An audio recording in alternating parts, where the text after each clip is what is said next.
নমস্কার, আমি সুদীপ্তা। এভি নিউজে আপনাদের সকলকে স্বাগত। প্রথমেই চোখ রাখবো নিউজ হেডলাইন্সে।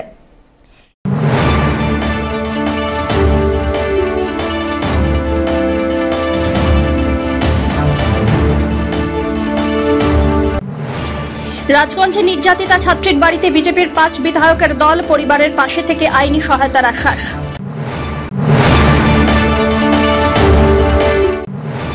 উদ্ধার প্রায় 15 ফিট দীর্ঘ অজগর সাপ। সাপটিকে আহত অবস্থায় উদ্ধার করেন পরিবেশপ্রেমী বিশ্বজিৎ দত্ত চৌধুরী।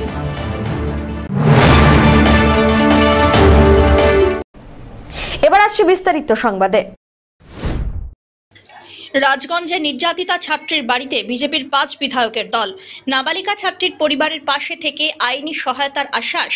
রাজ্যের নারী সুরক্ষা নিয়ে প্রশ্ন তুললেন বিধায়ক শঙ্কর ঘোষ। সম্প্রতি প্রতিবেশী এক বৃদ্ধের কুকীর্তির শিকার হয় 7ম শ্রেণীর ছাত্রী। গর্ভবতী হয়ে পড়লে ঘটনা সামনে আসে। বর্তমানে চিকিৎসাধীন সেই ছাত্রী। অভিযোগের ভিত্তিতে শনিবার রাজগঞ্জ থানার পুলিশ বৃদ্ধকে গ্রেপ্তার করে জলপাইগুড়ি আদালতে হাজির করলে 14 দিনের জেল হেফাজতের নির্দেশ দিয়েছেন বিচারক। এদিকে রবিবারই ছাত্রীর বাড়িতে আসেন বিজেপির 5 বিধায়কের দল। নেতৃত্বে ছিলেন শিলিগুড়ির বিধায়ক শঙ্কর ঘোষ। এছাড়াও ছিলেন ডাবগ্রাম ফুলবাড়ির বিধায়িকা শিখা চট্টোপাধ্যায়, ফালাকাটার বিধায়ক দীপক বর্মন, মাটিগড়া নকশালবাড়ির বিধায়ক আনন্দময় বর্মন, ফাঁসি দেওয়ার বিধায়ক দুর্গা মুর্মু। ছাত্রীর পরিবারের পাশে থেকে আইনি সহায়তার আশ্বাসও দিয়েছেন তারা। যে হৃদয় বিদারক ঘটনার সাক্ষী পরিবারটি হয়েছে, সেই পরিবারকে মানসিক এবং আইনগত সহ সমস্ত ধরনের সহযোগিতা আমরা এই পরিবারের দিকে বাড়িয়ে দিচ্ছি।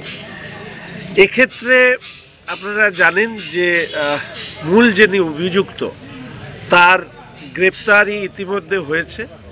ফলে স্বাভাবিকভাবেই আইনগত লড়াই তার পরিবার লড়তে চান। সেই লড়াইয়ে সহযোগিতা সহ বাচ্চাটিকে মূল স্রোতে ফিরিয়ে নিয়ে আসবার জন্য এবং তার চিকিৎসার ক্ষেত্রে আমরা এখান থেকে হসপিটালে যাব, সেখানেও কথা আমরা বলবো এবং তারপরে তার চিকিৎসা যাতে সঠিকভাবে হয় সেই সহযোগিতাটুকুও আমরা করতে চাইব।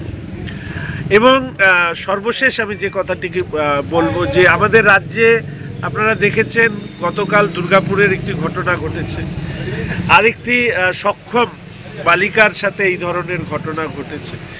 একের পর এক এই ঘটনাগুলো এটা প্রমাণ করে দিচ্ছে যে এই রাজ্যে আইনি মহিলাদের যে সুরক্ষা, সেই সুরক্ষা একেবারে ভেঙে পড়েছে।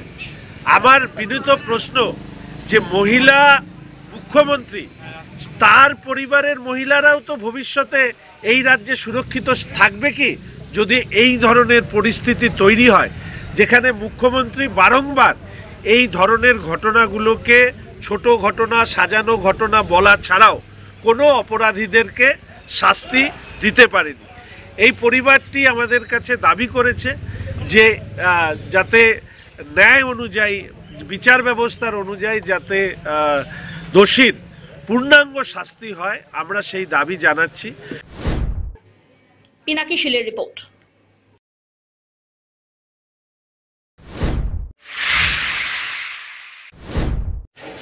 প্রায় 15 ফিট দীর্ঘ একটি অজগর সাপ আহত অবস্থায় উদ্ধার করলেন জলপাইগুড়ির পরিবেশপ্রেমী বিশ্বজিৎ দত্ত চৌধুরী। রবিবার খবর পেয়ে বিশ্বজিৎ বাবু ছুটে যান জলপাইগুড়ির রংধামালি এলাকার তিস্তা নদীর চরে। সেখানে গিয়ে তিনি দেখেন একটি বিশাল আকারের অজগর সাপ মাছ ধরার জালে পেঁচিয়ে আছে। সাপটির শরীরে বেশ কিছু ক্ষতচিহ্ন লক্ষ্য করা যায়। তিনি তৎক্ষণাৎ জাল কেটে সাপটিকে উদ্ধার করে নিয়ে আসেন। বিশ্বজিৎ বাবু জানান, সম্প্রতি তিস্তা নদীর বন্যার জলে ভেসে এসে সাপটি সম্ভবত মাছ ধরার জালে জড়িয়ে পড়েছে আর নদীর চরে ধান খেতে আটকে যায়।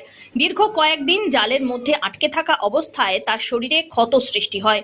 স্থানীয় মানুষ ধান কাটতে গিয়ে সাপটিকে দেখতে পান আর খবর দেন। তিনি সাপটিকে উদ্ধার করে প্রাথমিক চিকিৎসা করেন, পরে বন দপ্তরের হাতে তুলে দেন।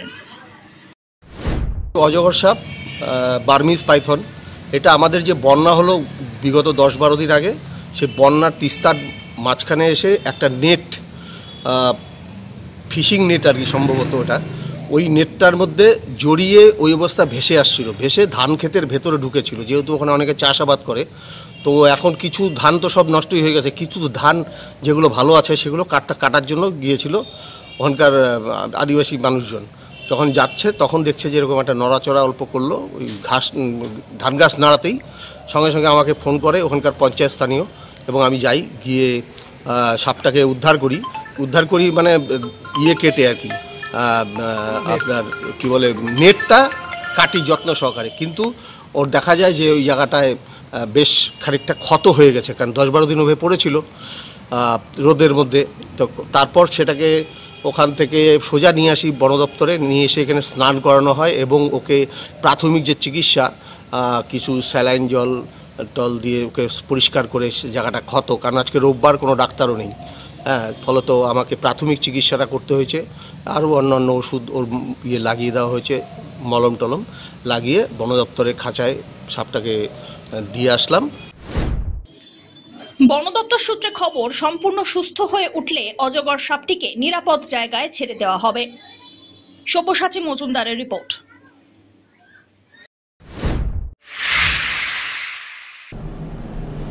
নিয়ে নিচ্ছে ছোট্ট একটি বিরতি, ফিরে আসছি বিরতির পর, সঙ্গে থাকুন।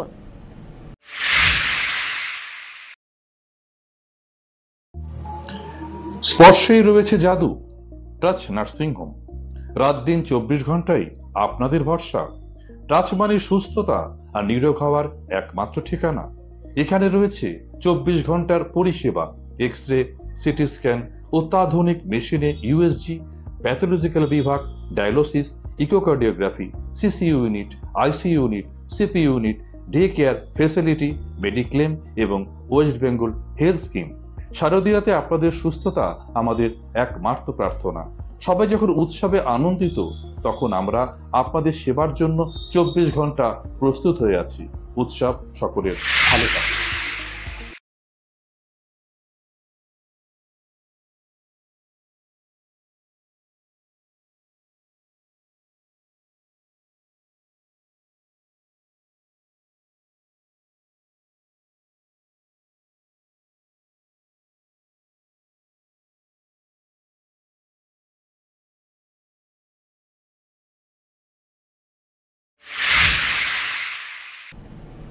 ফিরে এলাম বিরতির পর। মানব সেবাই পরম ধর্ম, এই মন্ত্রে অনুপ্রাণিত হয়ে রবিবার স্বর্গীয় দেবজিৎ কর চৌধুরী ও স্বর্গীয় রতন চক্রবর্তীর স্মৃতিতে এক স্বেচ্ছায় রক্তদান শিবিরের আয়োজন করল সেবা গ্রাম সোশ্যাল ওয়েলফেয়ার সেন্টার সংস্থার নিজস্ব প্রাঙ্গণে আয়োজিত এই শিবির সকাল 10টা থেকে শুরু হয়।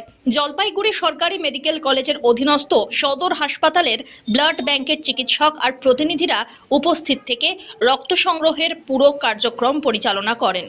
উদ্যোক্তাদের পক্ষ থেকে জানানো হয়েছে, প্রায় সর্বত্রই রক্তের সংকট দেখা দেওয়ায় মুমূর্ষু রোগীদের কথা মাথায় রেখে প্রয়োজনীয় রক্তের যোগান দিতেই এই উদ্যোগ, যাতে অন্তত কিছুটা হলেও রক্তের ঘাটতি মেটানো সম্ভব হয়। এদিনের শিবিরে স্বতঃস্ফূর্তভাবে পুরুষ আর মহিলা সহ অনেকেই রক্তদান। শিবির থেকে প্রায় 55 ইউনিট রক্তের টার্গেট রাখা হয়েছে বলে জানান উদ্যোক্তারা। সংস্থার এক প্রতিনিধি কি বললেন, শুনুন। বছরই আমাদের সংস্থার অফিসে রক্তদান শিবিরের আয়োজন করি। এটা মূলত জেলার যেসব রক্তের ক্রাইসিস এটা মেটানোর জন্য। আর আজকে এই বছর করার আরেকটা উদ্দেশ্য হচ্ছে আমাদের বন্যা দুর্গতদের যাতে রক্তের কার্ডের মাধ্যমে কিছুটা উপকৃত হয়, সেটাই অন্যতম উদ্দেশ্য। আর এমনি কত টার্গেট কি বিষয় যদি বলেন? প্রত্যেক বছর আমাদের 50 থেকে 55 জন ডোনার হয়ে থাকে, এবছর আমরা সেটাই টার্গেট রাখছি। আশা করি আমাদের এই অবজেক্টিভ সাকসেসফুল হবে। আমাদের গত বছর আমাদের সেবাগ্রাম ওয়েলফেয়ারের 2 গুরুত্বপূর্ণ সদস্য, যারা আমাদের অত্যন্ত ঘনিষ্ঠ, অত্যন্ত প্রিয় একজন দাদা বলতে পারেন, আর ওনারা প্রত্যেক বছর আমাদের রক্ত দিয়ে আমাদের ব্লাড ডোনেশন ক্যাম্পটা উৎসাহিত করে। তো দুর্ভাগ্যবশত গত বছর দুজনই আমাদের ছেড়ে চলে গেছে। তাদের স্মৃতির উদ্দেশ্যে আজকে আমাদের ব্লাড ডোনেশনের হবে। সব্যসাচী মজুমদারের রিপোর্ট।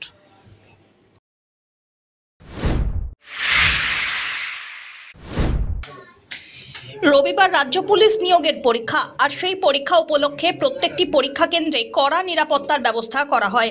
বিভিন্ন পরীক্ষা কেন্দ্রে সকাল থেকে ভিড় জমান পরীক্ষার্থীরা। তেমনই ছবি লক্ষ্য করা যায় জলপাইগুড়ির কুকুরজান হাই স্কুলে। কোনো রকমের ইলেকট্রনিক্স ডিভাইস বা অন্য কোনো সরঞ্জাম নিয়ে পরীক্ষা কেন্দ্রে প্রবেশ করা নিষেধ। পুলিশের পক্ষ থেকে প্রত্যেক পরীক্ষার্থীকে আলাদা আলাদা করে দেখা হয়। মোটের ওপর পরীক্ষা সুষ্ঠুভাবে সম্পন্ন করতে কড়া নিরাপত্তার ব্যবস্থা করা হয়। ধীমান রায়ের রিপোর্ট।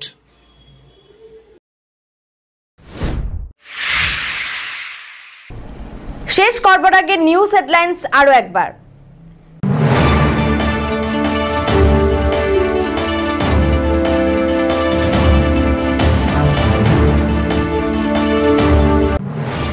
রাজগঞ্জে নির্যাতিতা ছাত্রীর বাড়িতে বিজেপির 5 বিধায়কের দল, পরিবারের পাশে থেকে আইনি সহায়তার আশ্বাস।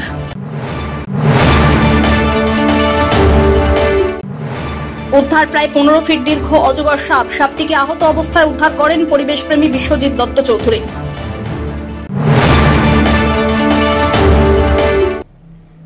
এখনকার মতন এভি নিউজ এ পর্যন্তই। পরবর্তীতে আসছি আরো সংবাদ নিয়ে। দেখতে থাকুন আমার ভিশন। নমস্কার।